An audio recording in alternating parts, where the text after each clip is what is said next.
Hey, my name is Mikko. And I'm Paavo. We are from Apocalyptica, the better half.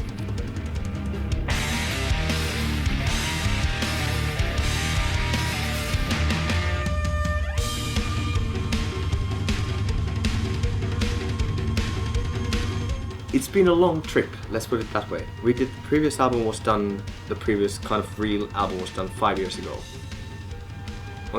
During when we were making that album, we already planned that we were gonna have a break afterwards, just to clear our minds, because we felt that we are kind of stuck in the formula and we are in a tube where we start to repeat ourselves and we hated the thought. So we thought that after 7th Symphony Tour, we're gonna do something totally different and get rid of all these expectations and pressure that we felt that was falling upon us. And during the break we actually got to do quite funny other kind of things as a band still. We did a big dance project called Wagner Reloaded, which was a huge spectacle in Germany with 200 dancers, symphony orchestra, choir and all that. We did another co-production or like a tour with another orchestra from Finland where we played older Apocalyptica music, just instrumental versions, and that kind of purified our souls. And then it came to a point when we wanted to start to write new material, and this time the pressure didn't come from outside, but we felt this urge coming from inside that we really want to make music.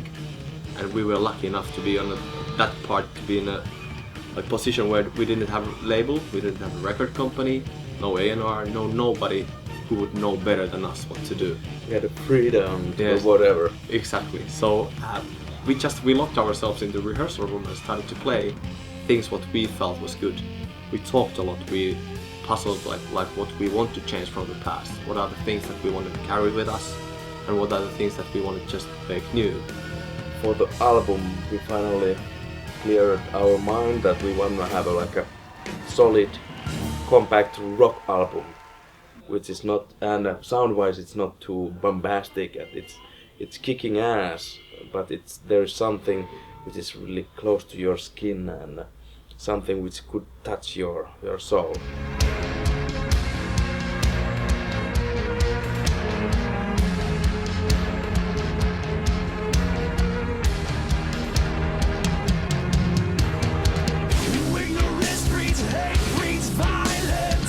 This time we had both possibilities.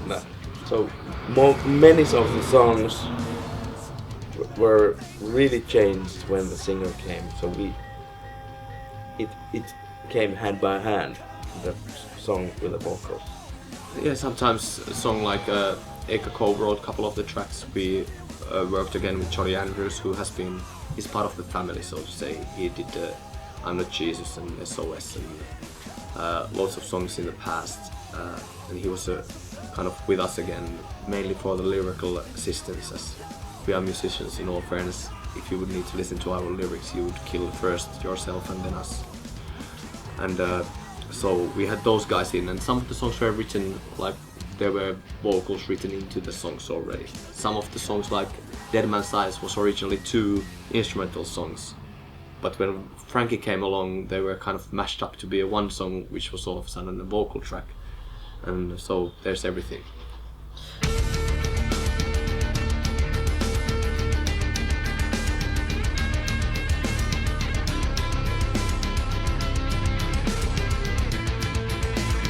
Artwork will be like there's this white world which is really fragile and sensitive, a bit weird, mysterious, but then every second page is black, whereas like black characters, folded faces, you can't see any face, and it's scary and really strong mood over those pictures. And so it's playing with this white and black, white and black, white, and it's like a big contrasts, and there's like a storyline going through the whole artwork, inspired by comic books, and so that when you listen to the album you can read the book. And there's a story, faint story-ish. Yeah, not too obvious story, but you can use your own imagination to make a final own version of the story, but it's like you can follow the story while listening. And the white and black, as you mentioned, Shadowmaker, it is both. It's the most beautiful thing, the most like kind of shining and most pure thing. That can be the Shadowmaker. That can be the true evil, the persons who come up from high above to tell you how the things should be and what are morally right. The persons to tell you that it's wrong if two same-sex people love each other. They can be hypocrite and tell that's wrong in their white costumes. That's a very shadow-making thing. And of course then there are these very black persons in the world who create fear and chaos, which is also making a shadow. And those shadow makers, it's not an obvious thing. It can be hidden in the most beautiful costumes and still be something dreadful. Yeah.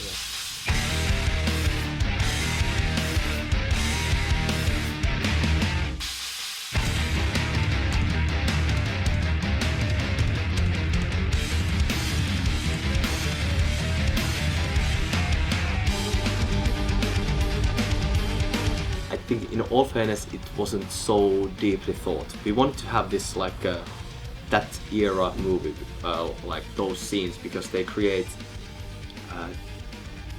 that type of or the era when it was shot and the type of films and all that. It creates enormous emotions even without knowing all the storyline behind. And we wanted to put that to front. We wanted to have this old film noir atmosphere to it, and there's a story in in that picture as well, but I don't think that the characters were chosen with such deep thought. It's of course it's black and white, like we have the black and white stuff in our work. It's somehow combined, not really clear. That it's meant to be more like a lyric video. It's not a music video, it's a lyric video. And it's strong mood in that video as well. And that was the main thing what we aim for, to create.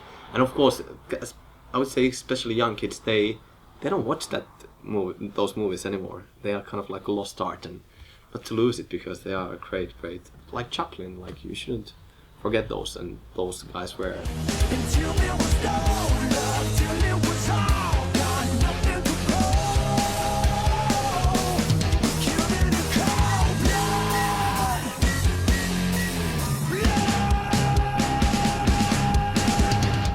That changes honestly every day. I've been listening to this album so much because I was so involved with the mixes that I hate every song. I cannot listen to the whole album anymore. But at the moment, my favorite track is Dead Man's Eyes. I think that there's something very exceptional for us. It's not the typical. The music style is not typical Apocalyptica, but the approach, the arrangement, and that kind of it's almost pop song to me. I would say that the Shadowmaker as a track, it describes maybe the best the whole concept of our album. That there is like a Shadowmaker's like progressive song, progressive metal song, or progressive rock song, where it's like it's 7 minutes 40 seconds long. There's like a intro singing in the beginning of the song, and suddenly it turns to be like a musical trip, bit weird, jumping there and there as like a musical mushrooms going there and there, and suddenly it comes back to with a singer and explodes in the end. And the whole album is like that there's like instrumental music and singing.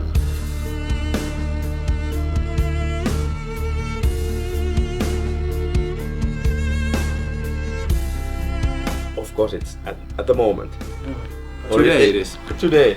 I hate it, but yesterday. But today. No, I love the album, but I just, as said, I've been listening to it if I would say every song I've been listening to 70 times after it's been recorded, so it's a lot. But this is a question which has been all the artists are always asked, what is your favorite album?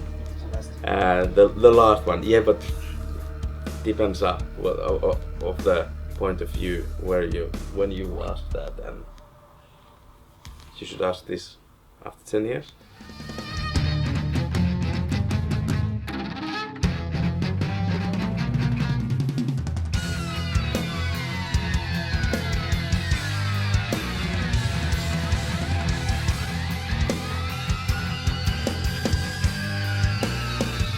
You know, Angry Birds is from Finland. We are proud of it. It's a Finnish pride. It's a small country, and whatever makes it big, whatever is successful, we are proud of our Finnish fellows. I think it's really fun. Yes. Yeah, fun thing, the whole game. I'm not really a big gamer, but you know, they asked us to make a song for the game, and of course we were honored to make our version of that, and it's ended up for such a fun piece of music. Yeah. Don't take it too serious. It's great fun. It's great fun. We give this life to our children and teach them to hate this place.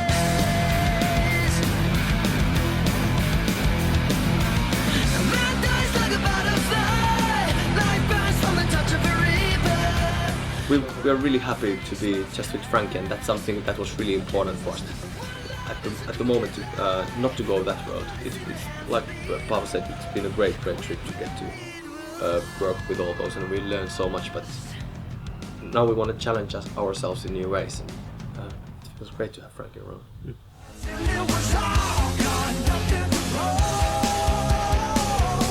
We killed it in cold blood. Il a une petite bite. Je t'aime.